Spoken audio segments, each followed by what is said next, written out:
என்னுடைய உழைப்புக்கு நான் ஒரு ஹோம் மேக்கரா இந்த நிர்வாகம் பண்றதுக்கு நீ எனக்கு இவ்வளவு சம்பளம் தரலாம். எவ்வளவு தரலாம்? என்ன அது அருமையான தொழிலா இருக்கியா? ஆக்சுவலி எனக்கு வந்து ஒரு 1 lakh கொடுக்கலாம். 1 lakh கொடுக்கலாம். ஒரு நாளைக்கு 1000 rupeesன்னு 30,000 கொடுக்கலாம். ஆஹா. சார் நான் ஒரு 5,000 கேட்பேன். 5000 மன உளைச்சலுக்காக கேட்பேன் அந்த 5,000. புரியலையே. 5:30க்கு எழுந்து சமையல் பண்ணி அப்படி பண்ணும்போது இவர் படுத்துக்கிட்டு செல்லுல என்னென்னவோ விளையாடிக்கிட்டு இருப்பாங்க. இவருக்கு இதான் வேலை. அந்த டைம்ல இவர் பண்ற சேட்டையை பாத்தீங்களா? அதுல கூட அந்த பாத்திரங்கள் ஒரு சத்தம் கேட்க கூடாது நடுவுல அவருக்கு. கேமரா பார்த்து தான் சொல்றாங்க இவர் பண்றதா? இல்ல அவர் இருக்காரு. மகாபிரபு நீங்க இங்கே வந்துட்டீங்களா? சிங்க குட்டி இங்கதான் இருக்கா?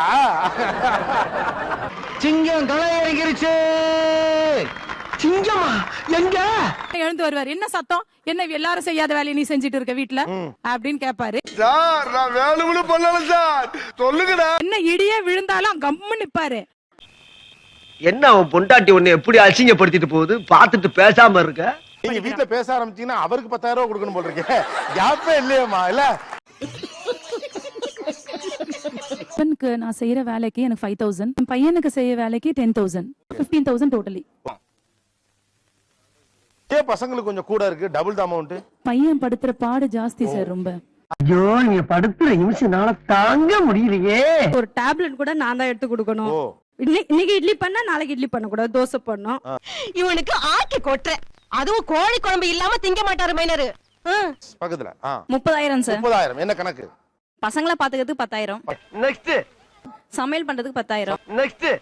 இந்த வீட்ல வாட்ச்மேன் வேலை பார்க்கணும் பாத்தீங்களா, அதுக்கெல்லாம் ஒரு 10,000. மொத்தம் 30,000. 30,000 ரூபாய். அடங்கோயால என்ன தெளிவா பேசுறீங்கடி. 15,000 கொடுத்தா போறேன். அவர் என்ன சார்ந்து எந்த வேலையும் இல்ல, எல்லா வேலையும் அவரே பண்ணிப்பாரு, என் வேலையும் ஏதாவது செய்வாரு. யாரா நீ இவ்வளவு டேலண்டடா இரு? என்னோட மெயின் என்னன்னா இந்த 2 பிள்ளைங்க இவங்க கிட்ட கத்துறதுக்கு நான் 1 லிட்டர் எருமைப்பால் குடிக்கணும் சார். பாவி நீ பெத்த தாயாளி பெத்த பேய். என் பேக் போச்சு, என் கழுத்து போச்சு, எல்லாமே போச்சு, என் கலர் போச்சு, எல்லாமே போச்சு. மெயின் என் பர்சனாலிட்டி போச்சு சார். சிம்ரன்ஸ் என்னடா இது? என்னம்மா இது? ஏஜிங் இஸ் தி ரீசன் நினைக்கிறீங்களா? இல்ல ஏஜிங்னு பார்த்தா 32 வயசு தான் சார் ஆகுது, 62 இல்ல. நக்கல்யா அவனுக்கு. செக் பண்ணிக்கிறேங்க சார், ஏன்னா நான் பார்த்தேன் கரெக்ட்டா தான் வந்தது. எடுங்க. ஆகா உனக்கு பர்ற பாயிண்ட் மேல பாயிண்ட் கிடைக்குது. ஆமாடா சூப்பரா கிளியரா எழுதி இருக்காங்க. பத்திரமா வச்சுக்கங்க. எப்ப வேணாலும் திருட்டு போகலாம், பத்திரமா பாத்துக்கங்க. எது குறைக்க வாய்ப்பு இருக்கா 1 லட்சத்துல இருந்து? மாட்டேன் சார். மாட்டீங்க. வாய்ப்பு இல்ல ராஜா. இதை கேட்கும் போது உங்களுக்கு எப்படி இருந்துச்சு? பயங்கர ஷாக்கா இருக்கு சார். நான் அப்படியே ஷாக் ஆயிட்டேன். வீட க்ளீன் பண்ணணும், அது யாரோட வேலை? நம்ம வேலை. ஏன் அதுல பங்கெடுத்து கூடாதா? இவ பொம்பளை ரபடியாச்சே. லா பாயிண்ட்ஸ் எல்லாம் நிறைய பேசுவாள சகல. நான் ஒரு ஆளு மல்லு கட்டி இடுப்பெல்லாம் வலிக்க எடுத்து துவைச்சு க்ளீன் பண்ணி ஐயோ எங்க இந்தியா புடிச்சீங்க அவனை. இந்த வேலை செய்வார். வந்து கடகன்னு ஒரு துணி எடுத்து அவ்வளவுதான் தொடச்சாச்சு. அது உங்களுக்கு பிடிக்குமா? அப்படி கேளு. நல்லா புரிஞ்சுங்க. பாசத்துக்கு போட்டு வேலை வாங்குறேன்னு பழைய டைலாக்கே வேணாம். இவன் வேற என்ன ரொம்ப டார்ச்சர் பண்றான்டா. ஆள் வச்சா காசு கொடுப்பீங்கல்ல, அப்ப அது எனக்கு கொடுங்கறாங்க, அவ்வளவுதான்.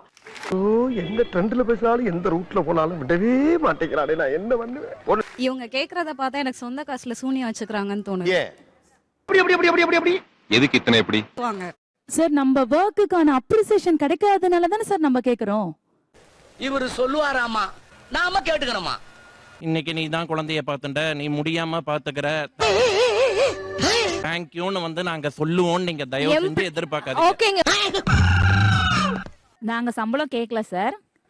சம்பளம் நாங்க கேட்கல. புரியலையே. அதுக்குள்ள ஒரு நிமிஷம் இருங்க. நான் வந்து அவன் யாரா உள்ள கை தட்டினவன்? நான் என்ன சர்க்கஸா கட்டனேன்? ஒரு 15 நிமிஷம் இந்த பசங்களை பாத்துக்கோங்கன்னு சொல்லி நான் விட்டுட்டு போறேன். அடுத்த வார்த்தை என்ன வார்க்கும்? எனக்கு என்னடா தெரியும்? கேளுடா. நீயே கூட்டிட்டு போயிட்டேன் அப்படின்னு ஃபர்ஸ்ட் வார்த்தை. ஐயோ இவன் உன்னை விட்டுட்டு இருக்கவே மாட்டான், அழுதுருவான். இதெல்லாம் நம்புற மாதிரியாங்க இருக்குது. அப்படி சொன்னா நான் என்ன பண்ணுவேன்? விட்டுட்டு போக மாட்டேன். அவன் இன்னும் திருந்தல மாமா. குழந்தைங்களை மட்டும் பாத்துக்கல, ஹஸ்பண்டோட ஆபீஸ் ஷர்ட் எல்லாம் நாங்க கையில வாஷ் பண்றோம். அந்த நாயம் உனக்கு புரியுது, அது என் மாமங்காரனுக்கு புரியலையே. ஜஸ்ட் ஒரு லாக்கர், நாங்க அவங்க எல்லாத்தையும் நாங்க சேஃப்டியா வச்சுக்கணும், அவ்வளவுதான். உன்கிட்ட குடும்பம் நடத்துறத விட நானே என் பிள்ளைகளை ரோட்ல உட்கார்ந்து சாப்பிட்டு எப்படி இருக்குன்னு சொல்ல அப்பதான் அடுத்த வாய் உன்னை சாப்பிடவே விடுவேன்னு சொல்லு. இதுக்கு சம்பளமே வாங்கிடலாம். என்ன வார்த்தை சொல்லுகிற போது பயங்கர கோபம் வந்து விடுது. சொல்றேன், மக்களுக்காக சொல்றேன். சும்மா தானே இருந்த நீ வேலை ஏன் செய்யல அப்படின்னு சொன்னா சரி எனக்கு ரொம்ப ஹார்ட்டிங்கா இருக்கும். வீட்டுல இருக்கிற சும்மா தானே இருக்கீங்க, சும்மா தானே இருக்கீங்க. என்ன என்ன பிரச்சனை? சார் சாதாரணமா சும்மா இருக்குன்னு நீங்க சொல்றீங்க. தெரியாம வாயை கொடுத்து பம்பள மாட்டிக்கிட்டு காலையில 6 மணிக்கு எந்திரிச்சோம்னா 10 மணி வரை வேலை இருக்கும் சார். சோறு திங்கிறக்கு எவ்வளவு மானம் கட்டு போய் தெரிய வேண்டியிருக்கு தெரியுமா? பேசுறாங்க. நீங்க சும்மாவே பிரச்சனை இருக்கீங்க. இல்ல. இப்ப நீங்க சார் சும்மா இருக்கீங்க, நான் பேசுறேன், நீங்க சும்மா இருக்கீங்க, நீங்க கழிச்சுக்கோங்க. ஓகேங்களா? எங்க தலைக்கு எவ்வளவு தில்லு பத்தியா?